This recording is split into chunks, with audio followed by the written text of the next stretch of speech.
The NFL and the Players Union are going to be fighting right down to the wire getting up to camp. But there's one bullet point that we all have to watch out for, which could wreck the entire 2020 NFL season.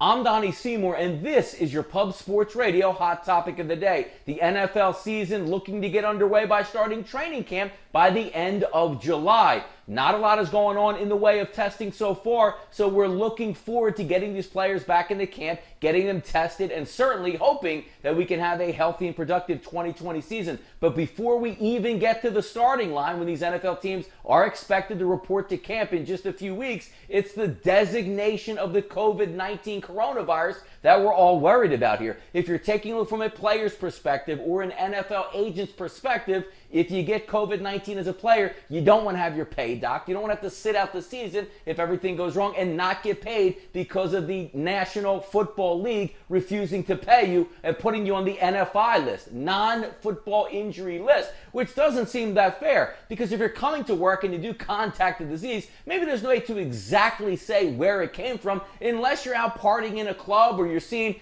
acting a fool in a huge crowd down the shore and not doing what you're supposed to be doing to stay healthy for the 2020 NFL season. Outside of that, I don't see how the NFL structure can work by saying you have contacted the coronavirus, you're going to be out X amount of weeks here. We're not going to pay you for that because that's not a quote-unquote football injury. This could derail everything, and we're waiting to the last minute here. Over the next week, we're going to see the NBA, the NHL get underway along with Major League Baseball and the NFL looking to just get back to practicing, even though we don't even have any standards or an overall agreement that's been agreed upon between the players and the NFL ownership groups saying, here's the testing procedure, here's how it's going to go through. But I got to tell you right now, if I'm a player and they're telling me if I contact the coronavirus while I'm working out in camp and you place me on the non-football injury list, which means you don't have to pay me, that is ridiculous. That should be absolutely nullified so these players can get into camp, feel healthy, and carry on to a productive 2020 NFL season. I'm Donnie Seymour for Pub Sports Radio. This was your hot topic of the day.